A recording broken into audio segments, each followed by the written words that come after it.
Vai passar o medo, a angústia, a insegurança. Vai ficar para trás a saudade do abraço apertado, do almoço em família, do happy hour com os amigos. As coisas ainda estão fora de lugar. Viva o agora.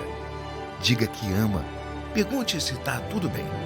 Olhe com carinho que mantém a cidade em segurança. Fique em casa, se puder. Respire. Trabalhe. É hora de pensarmos no todo. Somos o país que não desiste até o último segundo da prorrogação. E juntos daremos a volta por cima.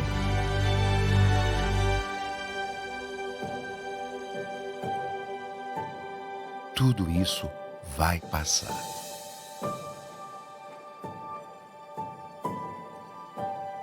Enquanto não passa, conheça o novo jeito Quali de ajudar. Boa noite a todos. Quero agradecer a presença dos meus ilustres panelistas. Em nome do nosso batonier, Felipe Santa Cruz, agradeço a essa audiência que está próxima dos 100 mil colegas. Isso são os tempos modernos, né? O Covid teve a necessidade, criou a necessidade de soluções criativas. E estamos aqui, eu sou Arnoldo Valde Filho, presidente da Comissão de Mediação do Conselho Federal da Ordem dos Advogados do Brasil, e estamos aqui para discutir um tema atualíssimo, importantíssimo e que é muito caro a todos os advogados e aos nossos queridos panelistas que eu passo a apresentar. Primeiro, o doutor Ricardo Cunha Chimente, que é juiz de direito do maior tribunal do mundo, o Tribunal de Justiça de São Paulo, e ele não é só maior em tamanho, doutor Chimente, ele é maior também em talentos, em trabalho, em competência, em seriedade, e muito nos orgulha. Então, eu queria agradecer, o doutor Ricardo Cunha Chimente é também professor da Universidade Mackenzie, e é um dos grandes entusiastas do tema mediação. O André Goma de Azevedo, também um querido amigo, juiz de direito lá do Tribunal de Justiça da nossa querida Bahia. O André é fellow researcher da Universidade de Harvard, onde tem mestrado em administração pública, tem o seu master também pela Universidade de Colômbia, e é professor da Universidade de Pepperdine, no estado da Califórnia, que é uma das pioneiras no nosso tema mediação. Assim, evidentemente, como Harvard, né? Harvard fala por si só. E, por último, last but not least, o meu querido e mais antigo amigo, Hélio Paulo Ferraz, que é o mediador por necessidade. Ele já começou a vida mediando, não só necessidade, mas vocação. O Hélio é mediador, é também administrador judicial, é um expert no tema, vem fazendo trabalhos relevantíssimos na nossa comissão do Conselho Federal, da qual ele é um ilustre membro. Então, esse bate-papo hoje é sobre esse tema, é sobre mediação. Mediação é um instituto novo, mas já tão importante no Brasil. e não só importante, como necessário. Quando eu falo em soluções criativas, eu falo também em o brasileiro ele tem que se superar. E o custo e o tempo da justiça inviabilizaram as disputas. E a mediação se tornou iminente, necessária, moderna, e é isso que vamos demonstrar, principalmente em tempos de pandemia.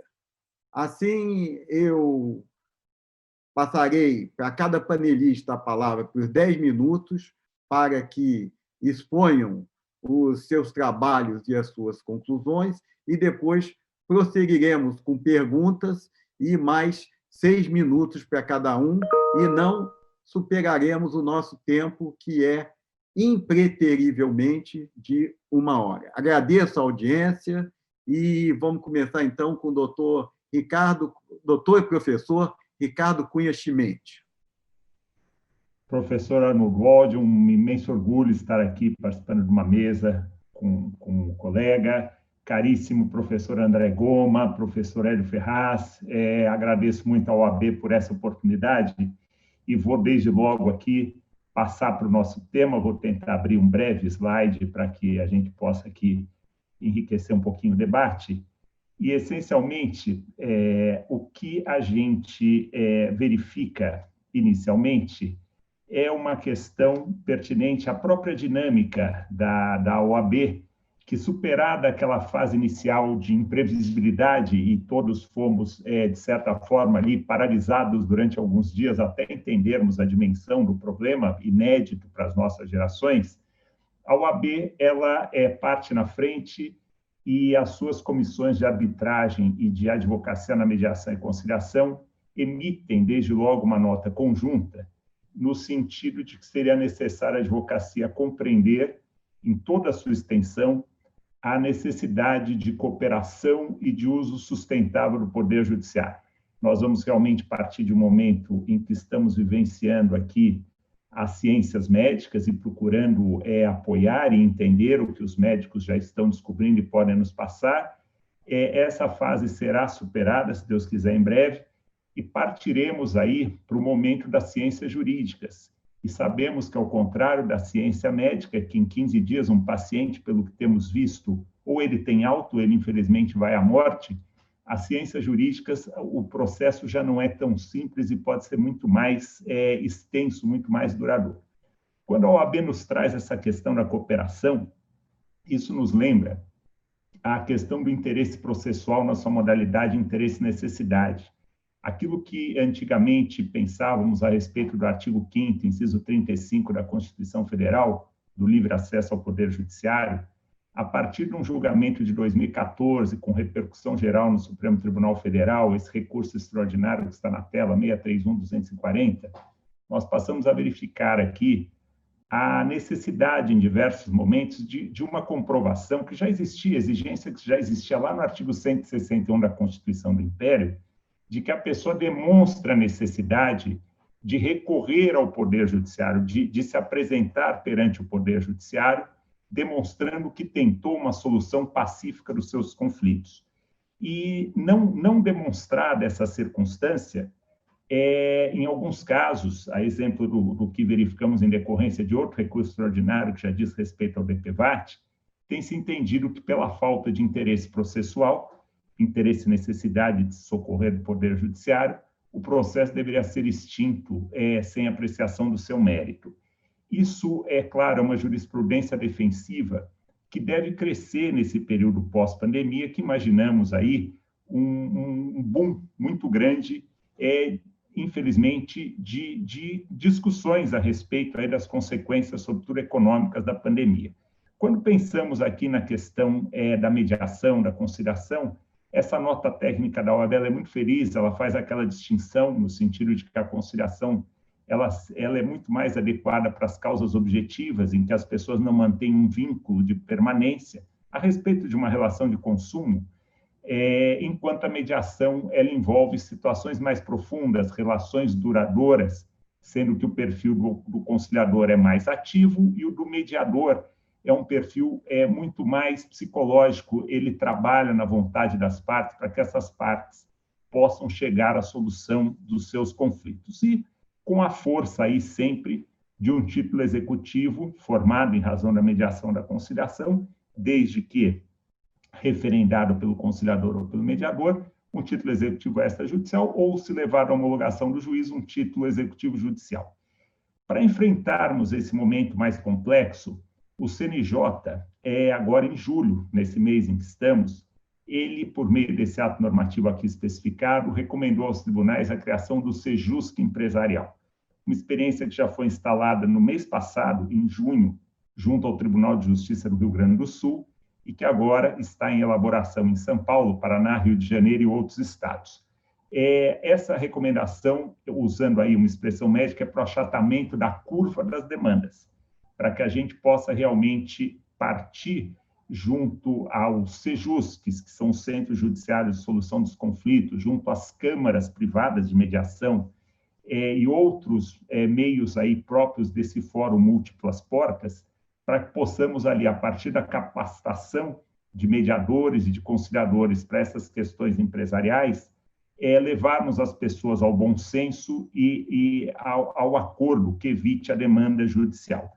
Além disso, nós temos aqui, já diante da expectativa de um grande número de recuperações judiciais, e temos ouvido aí empresas de grande porte, a exemplo da Latam e outras, já tendo que se socorrer desses mecanismos legítimos, também por um ato normativo do CNJ, uma recomendação criando relatórios específicos para as recuperações judiciais, sobretudo o trabalho do administrador judicial, recomendação facilitando o pagamento dos credores envolvidos com essas partes em recuperação judicial, e dentro disso tudo, para que haja uma facilitação do acordo, pelo que temos visto, é muito importante que as empresas trabalhem com uma transparência muito grande a respeito aqui das suas previsões, dos seus riscos, que elas demonstrem a sua resiliência, a sua capacidade de recuperação, ponha na mesa de maneira clara os seus problemas, sempre com um olhar prospectivo. Se ficarmos olhando para trás, certamente isso não levará a lugar nenhum. E uma das ferramentas que os professores que estão aqui presentes tão bem conhecem de conciliação e de mediação é justamente esse olhar prospectivo, esse olhar para o futuro. Sempre com uma comunicação clara, que as empresas mantenham os seus canais de comunicação para não assustar os seus clientes, os seus parceiros, os seus consumidores.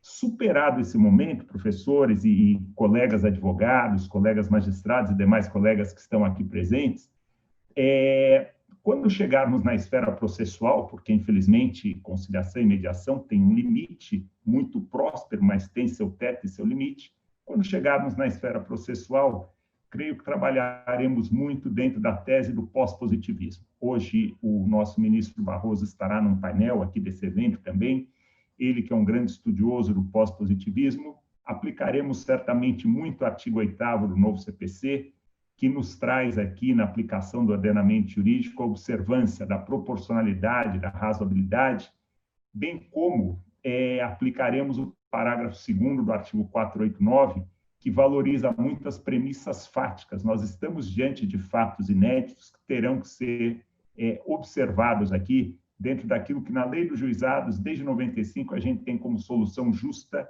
e equânime dos conflitos. Certamente vamos discutir muito a questão do caso fortuito e da força maior. Estamos aqui diante de um evento inevitável.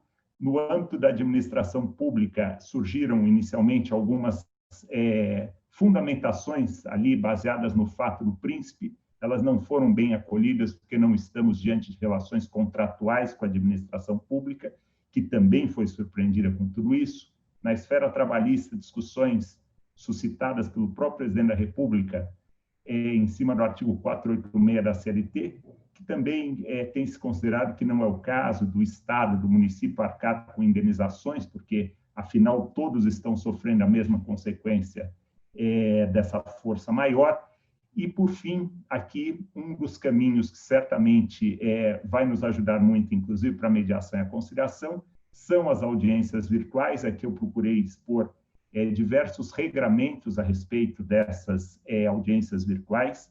Adianto que experiências psicológicas da Universidade de Leipzig, na Alemanha, mostrou uma grande eficiência da terapia psicológica à distância e acreditamos que isso vai se converter para as nossas audiências de conciliação e mediação. Salas passivas para acolher aquelas pessoas que não têm acesso, seriam quase que lan houses judiciais para aquelas pessoas que não têm equipamento para participar de audiências de mediação e conciliação. Uma dificuldade que nós vamos ter aqui diz respeito à confidencialidade prevista na lei de mediação, já que é uma audiência muito mais aberta, a gente não tem controle de quem está do lado de lá do computador, eventualmente gravando, é muito importante esse compromisso na mediação. Questões envolvendo a fazenda pública, também hoje temos uma ampla referência legislativa autorizando mediação, conciliação e até mesmo arbitragem junto à fazenda pública, diante das leis aí de 2015, de 2019, que estão todas aqui mencionadas, e fica aí uma referência para os colegas, o nosso Centro de Apoio ao Direito Público do Tribunal de Justiça de São Paulo tem no seu site, aqui está o endereço eletrônico, quem não tiver a oportunidade de copiar entrando no site do TJ terá esse acesso, é um boletim com mais de 200 páginas, com sumário indicando a parte de jurisprudência, legislação, atos normativos, enfim, toda a legislação pertinente à Covid-19 e que pode ajudar muito a todos nós aí encontrarmos os melhores caminhos para essa solução, se possível, pacífica dos nossos litígios. Agradeço a oportunidade, professor e professores, fico à disposição. Muito obrigado. Doutor Ricardo, com a sua capacidade, o senhor, em 10 minutos, deu uma aula magna. Meu mestre. Parabéns pelo seu dom de síntese. Restou pouca coisa a ser debatida. Eu vou voltar depois com as questões. Mas, obrigado, professor. Primeiro, vamos ouvir o nosso querido André Goma de Azevedo, que também é um entusiasta do tema. Por favor, professor André Goma. Agora sim. Então, muito obrigado, querido amigo Arnoldo. Sempre um prazer dividir tela contigo. Melhor ainda se pudéssemos estar juntos. Eu tenho certeza que, num futuro muito próximo, isso será possível. Queria aproveitar e novamente saudar e parabenizar o querido Ricardo. Para mim, facilitou muito a minha vida, que apaguei uma série de slides já enquanto estava falando e copiei outros. Então, parabenizando sua fala. Saudar também o querido Hélio. Quero muito poder conhecê-lo pessoalmente, tomar um café e não só apenas por intermédio de uma tela. E indo direto ao ponto, já dando sequência, se me permite, Ricardo, na sua fala, e por favor, então, se tiver algum ponto de discordância, fale, olha, isso aqui não é sequência de fala minha, tá? Mas será um prazer muito grande discutir esses temas. Um dos aspectos que eu acho que é muito importante é pensarmos que entramos juntos em função de contato nessa pandemia. Ninguém que está em isolamento, esteve em isolamento nos últimos 5 anos, um monge budista, tem problema com Covid. Só quem tem contato humano. E só assim que sairemos. Tá? Isso aqui podemos tirar, inclusive, de teoria de conflito. Colocamos ali uma série de autores de teoria de conflito que falam, olha, tem 3 formas, em linhas gerais, que lidamos com conflito. Ou tentamos uma dinâmica de dominação, ou nos afastamos, que é, no caso, esses que estão livres do Covid por isolamento optado, né? E, por incrível que pareça, existem pessoas que já estão em comunidades muito distantes, que não têm, o Covid não chegou lá, mas, sobretudo, o que nos interessa é como nós faremos integração na saída dos conflitos que a Covid gerou. Né? E os conflitos societários, naturalmente, estão aqui. O que eu achei excelente ponto do Ricardo este é o momento de fazer uma aproximação com as pessoas com quem nós interagimos e, francamente, aquelas pessoas que terão conflitos que potencialmente estariam em litígio no futuro, para terem saídas conjuntas. E aí que entra, naturalmente, a participação de várias figuras, facilitadores ou mediadores, que podem ajudar. Assim, dos conflitos societários, claro, a história nos mostra, temos e eu estou trazendo ali com a bibliografia, que depois compartilharemos os slides, mas temos aqueles conflitos comuns, decorrentes de novos diretores, percepções divergentes quanto aos papéis de diretores com os chamados C-suites, os gestores, né? Mas esses não são os conflitos societários que vão impulsionar não só a advocacia, mas o próprio judiciário na próxima década, né? São aqueles conflitos exatamente em cima de como dividir o indivisível, que é como vamos lidar com os impactos financeiros das novas realidades fáticas que foram criadas pela pandemia, né? E aí vem, assim, acho que um primeiro ponto nós certamente não vamos resolver por dominação. Eu gosto muito dessa fala da Mary Parker Follett, uma professora da Faculdade de Administração de Harvard, do início do século passado, que ela fala que alcançamos a unidade por meio da variedade. Diferenças devem ser integradas, não aniquiladas nem absorvidas. Essa é a nossa questão, não como controlar pessoas, mas como controlar uma situação. O conflito não é resolvido por concessões, mas por inovação. Então, aí vem o caráter potencialmente positivo do conflito e o conflito como expressão da inovação da empresa, né? Então, agora é o grande desafio de inovação da empresa em relação ao fortalecimento das suas parcerias. E aí, quando começamos a pensar isso, realmente nós percebemos que o nosso modelo de resolução de conflitos no judiciário está em descompasso com as necessidades que a pandemia apresenta, né? Por quê? Porque nós, como o Ricardo muito bem falou, precisamos de focos mais prospectivos, em solução, a disputa sendo vista como algo a ser resolvida, potencial geradora de ganhos futuros recíprocos e mútuos, um enfoque pluralista, né? Não é monista, não é exclusivamente com base na norma positivada. Agora, deixando muito claro, nós não estamos defendendo o afastamento da norma positivada. O que estamos fazendo a norma positivada ela tem que ser a rede de proteção, em cima do qual os trapezistas trabalham, com criatividade, com beleza, com inovação, né? Então, a proposta aqui é realmente uma visão focada em solução, em um processo humanizado, e a justiça como uma função da satisfação daqueles participantes com o processo e o seu resultado. Não é imposto um valor por um terceiro, isso é construído. E, a partir daí, estamos pensando, a proposta é exatamente repensar um valor público da advocacia, né? Que é a atuação de um profissional voltado a auxiliar as partes a otimizarem formas lucrativas e construtivas de resolução de disputa.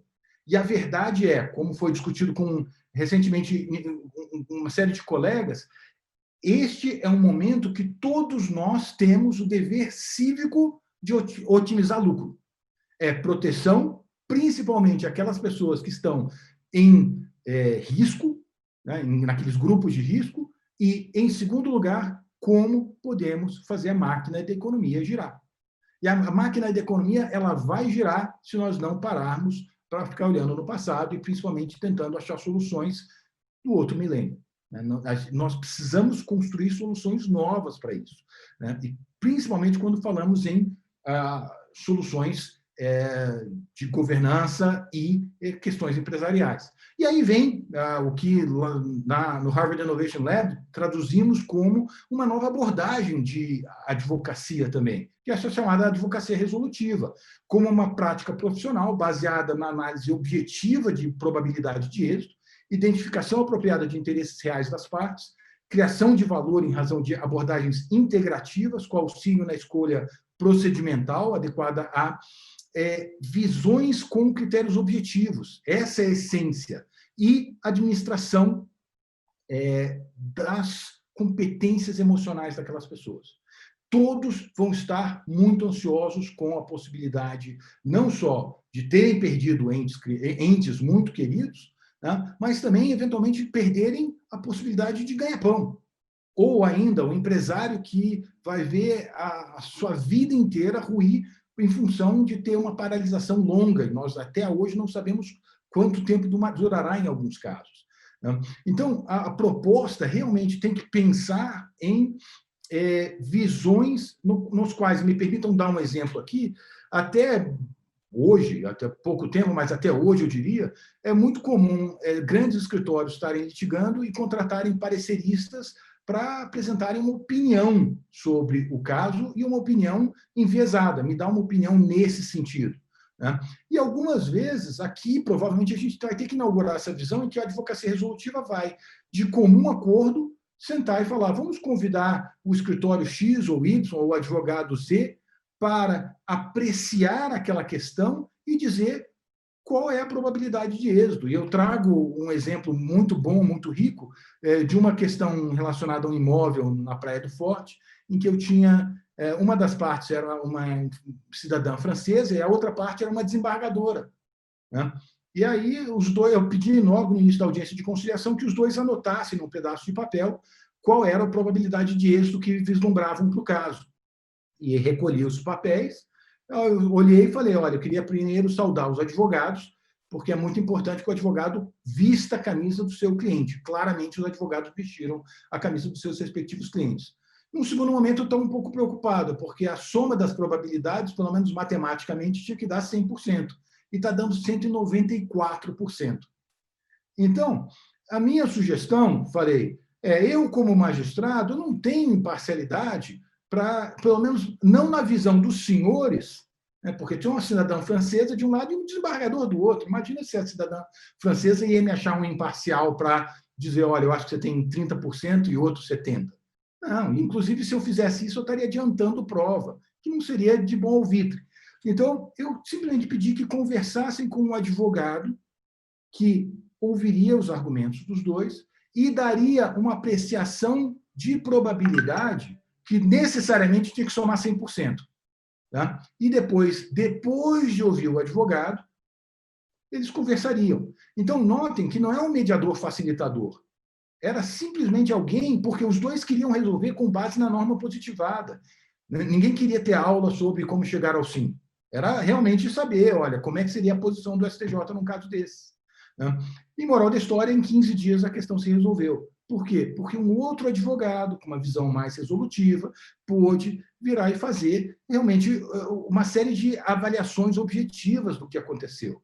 Então, neste momento, pegando essa deixa, né, nesse momento nós estamos vivendo um espaço muito peculiar em que é de bom alvitre que não se feche um acordo terminativo. O acordo tem que ser condicional, ou contingencial, ou provisório. Imagina fechar um acordo em relação a qual vai ser o desconto em relação ao aluguel do meu inquilino neste momento. Não sei como é que vai estar a receita dessa pessoa daqui a 6 meses, ou 1 ano, ou 2 meses.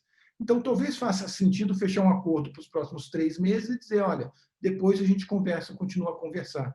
E isso aqui, curiosamente, o Poder Judiciário não tem esse potencial de dizer, olha, vamos sobrestar isso aqui e começar a considerar esta negociação facilitada como uma oportunidade de costuras melhores em relação à relação contratual que nós temos. Então, a ideia de, nesse momento, fazermos acordos condicionais, o uso de uma moldura teórica que permita ampla compreensão de todo o contexto fático, aqui eu sugeri 2, uma é a árvore de decisões, a outra é a visão de opções reais, chamada em inglês real options, né? E que a gente vai dizer, olha, nessa opção isso pode acontecer, se a opção B, eventualmente, de quebra, isso daqui pode acontecer. Então, começar a fazer desenhos para, com isso, poder vislumbrar de uma maneira mais clara todo o contexto e fazer um planejamento compartilhado.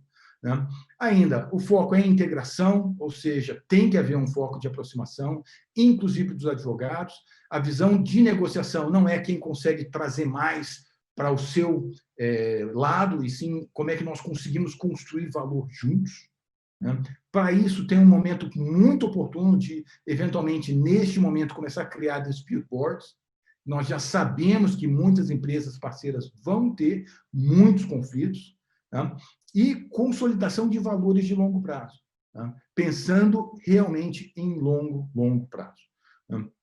E aí, só para fechar, né, eu falo o seguinte, olha, esse desenho institucional Tá? Ele segue muito essa visão que eu gosto muito de trazer do próprio Van Gogh. Perguntado para ele, como é que você pensa os seus quadros? Ele vira e fala, olha, eu sonho com os meus quadros e depois eu pinto os meus sonhos. Aqui, nós precisamos realmente sonhar soluções que aproximem e gerem lucro, segurança para os nossos usuários. E depois, construir, redigir esses sonhos. Muito obrigado. Agradeço novamente, Arnoldo, o convite e Ricardo e Hélio o compartilhamento e aqueles que nos acompanham. Vou fechar aqui. André, parabéns por mais uma exposição brilhante sua que eu assisto. Sobrou pouco para o Hélio, né, Hélio? Mas, para quem foi presidente do Flamengo, isso não é tarefa muito árdua. Mas eu vou começar fazendo um protesto. Sucedeu. Você diz que é meu amigo há 40 anos e me bota para falar, depois de dois craques, dois monstros sagrados aí, fazendo uma exposição dessa, eu já fiquei em dúvida se você é meu amigo mesmo. O mais interessante é o seguinte, nós estamos aqui num seminário do Conselho Federal da Ordem dos Advogados do Brasil. E os dois primeiros palestrantes foram dois professores e dois magistrados. A gente vê a advocacia e a magistratura andarem de mãos dadas a favor de um instituto que é a salvação da eficiência e da eficácia do direito. Então, isso é muito interessante. As coisas não são à toa. Nós temos o Ricardo, do Tribunal de Justiça de São Paulo, nós temos o André, do Tribunal de Justiça da Bahia, ambos professores, o Ricardo aqui no Brasil, o André nos Estados Unidos, e entusiastas desse tema, mas é autoproteção. Nós temos que nos superar para sobreviver. E eu esqueci de falar sua maior qualidade, que foi ter sido o presidente do Flamengo. Mas restou para você falar da advocacia, de como o advogado é essencial, é figura imprescindível na mediação e como também o advogado deve ser muito bem remunerado, porque estará alcançando para o seu cliente uma solução rápida e eficiente. Então, falando em futebol, antes eu vou abrir um parênteses, porque o André falou do Van Gogh. André, acabou de ser descoberto na França o último quadro do Van Gogh, em que ele pintou antes de morrer, e que é um quadro retratando uma raiz de árvore. E nós aqui todos estamos plantando essa raiz da mediação. Eu vou, inclusive, sugerir, depois da fala do Hélio, vou fazer algumas perguntas, que nós façamos um compêndio dessa exposição de vocês e que publiquemos, porque o nível está fora do comum. Mas agora eu passo a bola para o nosso presidente do Flamengo, grande mediador, administrador judicial, advogado de sucesso e figura de competência ímpar, também vice-presidente da Associação Comercial do Rio de Janeiro, Hélio Paulo Ferraz. Bom, muito obrigado, Arnoldo. Registrado o meu protesto, assim, ouvindo a palestra do doutor André, eu pensei em mostrar aqui o meu cartão, que ele diz o seguinte, há pouco tempo... não, é aqui. Advocacia colaborativa. Eu mostrei isso para o desembargador Silvio Capanema, que era meu amigo, foi meu colega de Flamengo. Ele disse, poxa, adorei isso aí, me dá 10 cartões desses. Mas, enfim. Bom, então, na verdade, Arnoldo, eu tinha pensado hoje... eu vou até botar aqui a minha tela. Na verdade, eu tinha organizado meu pensamento para falar de um aspecto que eu acho que é muito complementar ao que foi falado nessas duas exposições anteriores, porque justamente é sobre essa... Você sabe, Arnoldo, que na comissão eu já tinha levantado essa questão da urgência do Brasil aderir à Convenção de Singapura, que é para a mediação, o que foi a Convenção de Nova York para a arbitragem. Mas só que, com o evento da pandemia, essa questão ela se tornou, a meu juízo, dramática. E é um pouquinho sobre isso que eu ia construir aqui, digamos assim, a minha narrativa. Então, enfim, isso aqui eu falo um pouquinho do histórico, né, de que eu penso que a Lex Mercatória, as guildas de corporações, tem muita similitude com as instituições hoje da nova Lex Mercatória, as câmaras de arbitragem, CCI, CC, CBMA, etc. Mas eu pensei em centrar essa minha narrativa em dois ambientes.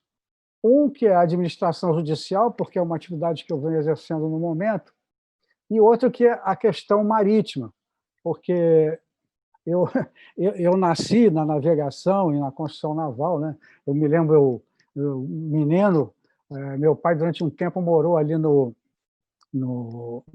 anexo do Copacabana Palace. São essas coisas que a gente guarda de criança, né? Eu era pequeno, e o papai de óculos, de binóculo, olhando para baixo, o Jacuípe vai entrar na Barra agora, o Japeri vai entrar na Barra. Então, digamos, é uma coisa que está na minha raiz e tal. Então, como eu digo aqui, a mediação é trazida como referência por ser um ambiente típico dos conflitos transnacionais e por ser uma atividade que demanda uma mecânica de solução muito ágil. Enfim, como eu digo aqui, o daily rate de um navio parado são milhares de dólares, né? Aí tem aqui uma notazinha sobre a história da mediação marítima, que por 400 anos utilizou os mecanismos alternativos de uma forma ou de outra, mas principalmente a arbitragem. Mas, inicialmente, os brokers, os agentes de carga, né, que a gente, em português, chama de agente de carga, eles faziam esse papel do mediador, fazendo esse, como ele diz aqui, nós íamos ao Product Exchange, ou Harbourville Club, que são clubes em Londres de armadores, e ali sentavam e tentavam resolver essas questões. E quando não resolvia, então o assunto ia para a arbitragem. Eu fiz essa notinha porque, digamos, o público é grande, então tem muita... Era para ficar uma coisa interessante. Só que, a partir dos anos 1970, criou-se esses P&I Clubs, que são clubes de seguro, que organizam, digamos, protegem esses conflitos com mecânicas de proteção. E, na verdade, os P&Is, de certa maneira, substituíram essa ação dos brokers, né? Mas, olha que interessante, está em inglês, porque eu fui tirando aí, não deu tempo de traduzir, é que cerca de 85% dos casos são resolvidos por mediação dos clubes P&I. Aí eu peguei aqui esse caso da Cargill, que é um dos maiores afretadores do mundo, né? Que ele incluiu nos seus contratos padrão essa cláusula de mediação. Aqui tem uma coisa muito interessante, o doutor Ricardo que me falou sobre isso, que esse Roger Fisher, né, ele comenta the short answers control. Eu sou mediador judicial aqui no tribunal, e a gente faz muita mediação empresarial, né? E também faço, evidentemente, particulares. É que eu sempre começo, quando é mediação empresarial, dizendo o seguinte: olha, você é um empresário, eu fui empresário durante 40 anos. Eu, como empresário, nunca gostei de abrir mão do joystick na minha mão. A mediação é a última chance que você, como empresário, tem de manter esse joystick. porque a partir daí você terceirizou a solução. Ainda que você vai dar razões, você vai argumentar, etc. Na hora que você vai, seja para uma arbitragem ou para uma decisão judicial, você entregou, você terceirizou a decisão. Aqui é o último momento em que você pode ser protagonista da solução, você pode construir a solução. Mas é uma coisa que... Peraí, isso aqui é interessante porque é um comentário, de novo, desse Jonathan Lux, em que ele está comentando o problema da evolução, que diz que, falando da conveniência da mediação, que o custo dela é 5% do custo da arbitragem, e a velocidade muito maior, e que ele termina dizendo assim, os settlement agreements, os acordos de mediação serão... terão executoriedade de 2019 em diante, porque é, como eu digo, uma alusão à Singapore Convention. Isso é um caso muito interessante, que é um caso de mediação marítima internacional, que é um navio com 150 mil metros cúbicos de óleo, que chegou no porto, e o porto estava sobrecarregado, ele chegou na data, mas ele não conseguiu entregar a carga porque o porto estava sobrecarregado. Então, isso gerou uma discussão. Então, aí que depois de que foram apresentadas os claims e as reclamações e os argumentos de defesa, eles decidiram suspender a arbitragem. E que a solução alcançada foi que fizeram um acordo de longo prazo em que fizeram relativamente a dar um first refusal, quer dizer, uma primeira recusa ao afretador para determinadas cargas com este mesmo armador, e ele diz assim, isso não custou nada num mercado que estava deprimido, que, aliás, foi isso, quer dizer, entre o navio sair e chegar, o mercado fez isso, né? Não custou nada essa solução para ninguém. E a solução representou, economicamente, mais do que 100% de sucesso no claim da arbitragem original. Olha que interessante. Por isso que eu registrei essa história aqui. Bom, mas eu não quero me estender muito nisso. Bom, aí entrei aqui nesse caso da recuperação judicial. Eu vou direto para o final. Quer dizer, há uma série de medidas que foram adotadas no sentido de estimular a adoção de mediação, mediação pré-processual nos casos de recuperação judicial, para você evitar que... Porque a estimativa é que você passe de uma média de 1.000 por ano para 3.000, assim, nos próximos 12 meses, o que é uma loucura, né? Então, a ideia é que a mediação sirva para isso. Aí eu estou levantando uma questão que é o ponto que eu quero chegar. A recuperação transnacional, que hoje é uma realidade, nós estamos vivendo, todas as empresas hoje que entram em recuperação, as maiores empresas, elas têm credores, ativos, mundo afora. Ela precisará que os acordos de mediação tenham executoriedade local, sob pena de não haver segurança jurídica para você firmar esses acordos prévios, né?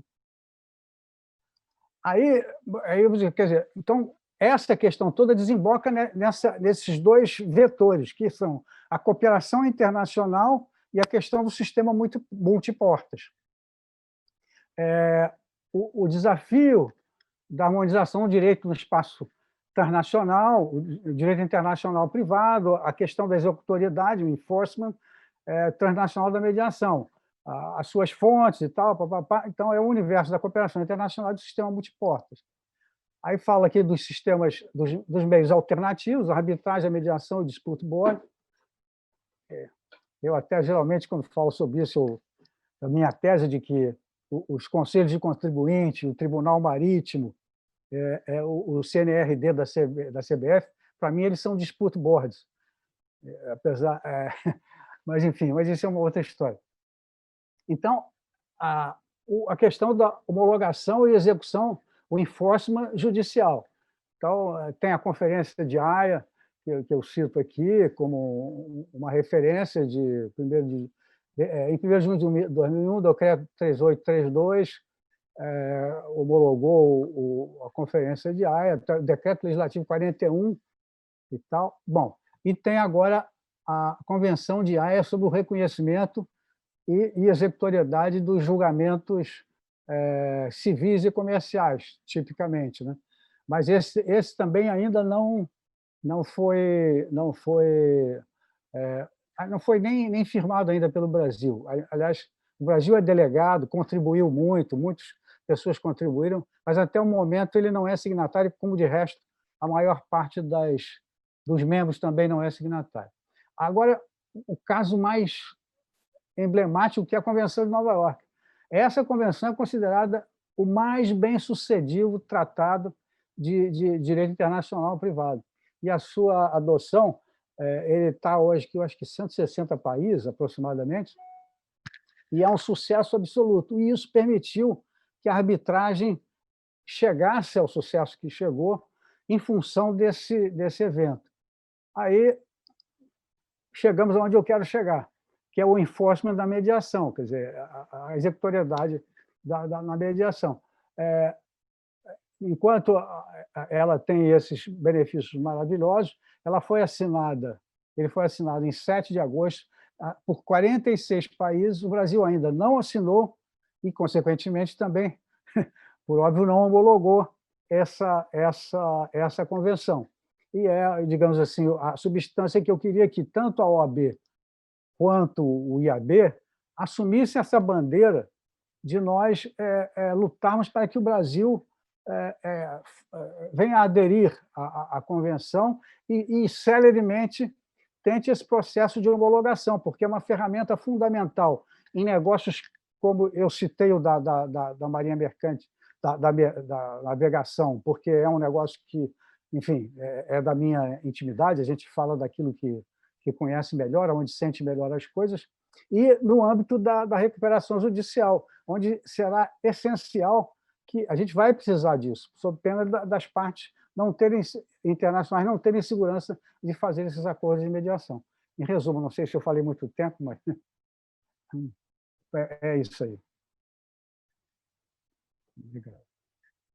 Mais tempo do que o que você tinha, mas eu vou juntar os seus 2 tempos para dar oportunidade aos 2 outros palestrantes. Eu não ousei te interromper, porque essa sua campanha, as suas ideias são tão vanguardistas, são tão criativas, e a necessidade do Brasil, a necessidade iminente, urgente de o Brasil aderir à Convenção de Singapura foi tão bem advogada por você que eu entendi, então, que você juntou o seu primeiro e o segundo tempo.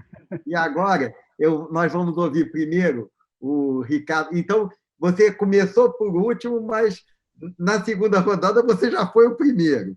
Tá bom. Então, vamos ouvir o doutor Ricardo Cunha Cimente, então, sobre essas inovações do judiciário.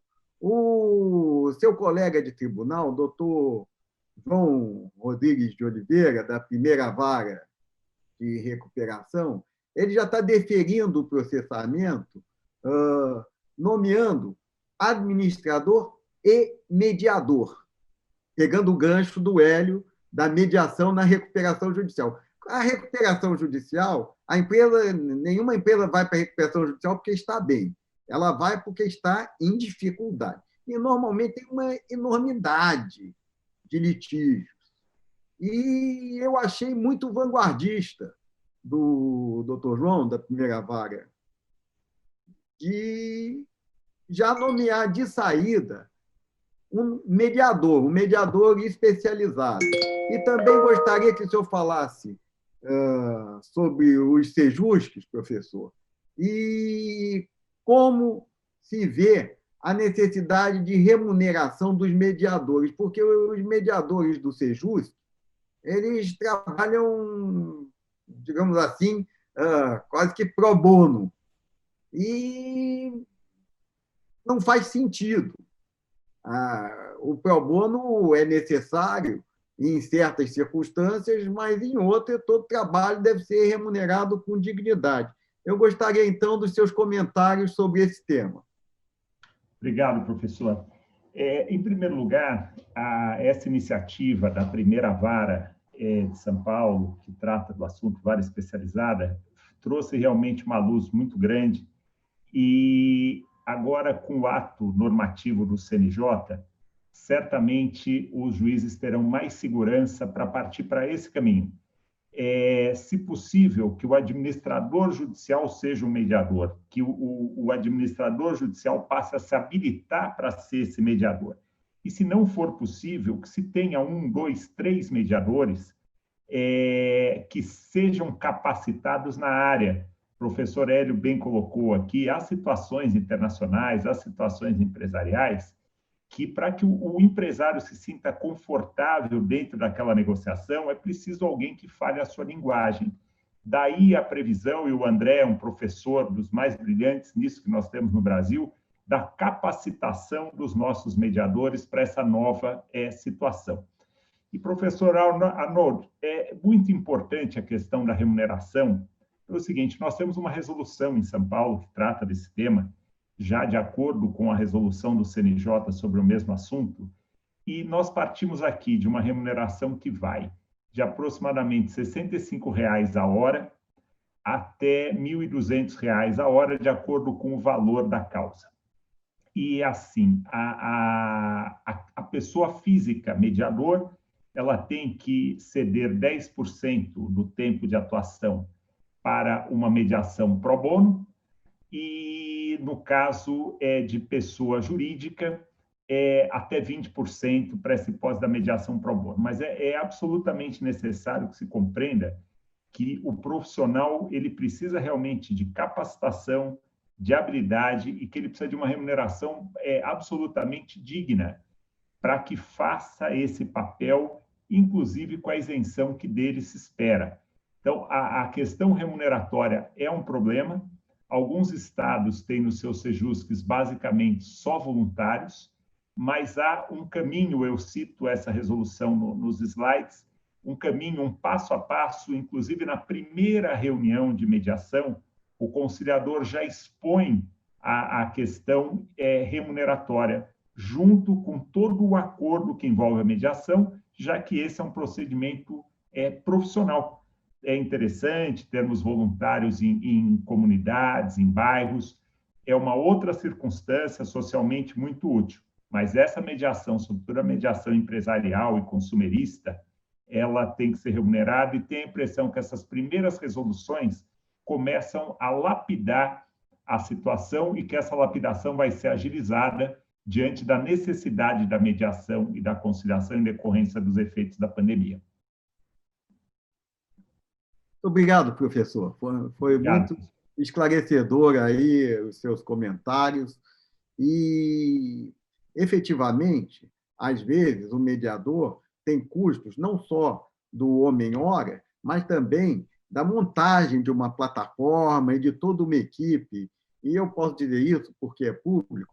Trabalho como administrador judicial na recuperação da Oi, e tivemos, junto com a Fundação Getúlio Vargas, de montarmos um mega grupo de trabalho, uma plataforma, e alcançamos a cifra de 50 mil transações, 50 mil acordos, o que foi inédito. Então, nesse sentido, eu entendo que é muito importante essa evolução, e que inovações como o que a primeira vara está trazendo vai trazer segurança jurídica e eficiência ao processo de recuperação judicial. Eu vou passar a palavra ao professor André Goma, que é fellow researcher da Universidade de Harvard, que é uma pioneira neste tema. E Harvard está sempre muito à frente de tudo. Tanto assim, e isso é público também, então posso me referir, saiu em todos os jornais, um dos maiores litígios que existiu aqui no Brasil, veio o professor Bill Urey, de Harvard, e fez o acordo, trazendo paz, serenidade e bem-estar pessoal e patrimonial para uma das maiores causas envolvidas aqui no Brasil. Eu gostaria que o André falasse um pouquinho desse Dream Team de Harvard, desses professores. O professor Bill Urey negocia a paz no Oriente Médio, negocia a paz na Colômbia com a Farc. É um sujeito que está à frente do seu tempo. É um pouco o lado glamouroso e público da mediação. Eu gostaria que o André, então, desse uma pincelada para nós terminarmos aqui essa nossa live. Com muito prazer, Arnoldo. E só antes de falar, eu queria parabenizar o Hélio pela fala dele. Achei muito preciosa, realmente muito oportuna essa fala e o tema essencial nesse momento que estamos vivendo. Eu queria só fazer esse registro enfático, parabenizando. E realmente, Arnoldo, acho que o grande desafio de uma universidade, a faculdade tanto de Direito como a Administração tem isso, é começarmos a pensar o conflito como um fenômeno natural. Falamos da Mary Parker Follett, a gente falava de o Fischer e Yuri, mas começou em 19, com a Mary Parker Follett, uma mulher, é espetacular isso, né? Mostrando que realmente, olha, é pela inovação que vem soluções criativas do conflito.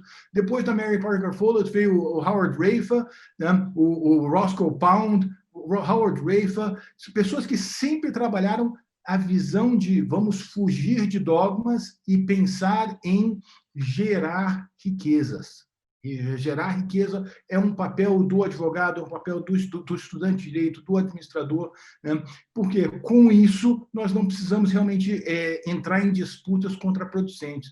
E aí, naturalmente, quando começa a vir o Frank Sander, visão de múltiplas portas, né? Hoje com o Hausmann, com uma visão de o que eles chamam de alfabetização em resolução de disputa, mostrando uma série diversificada de procedimentos, de desenhos de sistemas de resolução de disputas, e agora acho que já estamos com a geração que está saindo e uma nova geração entrando, né? Que trabalha muito a visão de o operador do direito como um desenhista de soluções, né? E que ele não vamos dizer assim, reativo ao que o sistema apresenta a ele.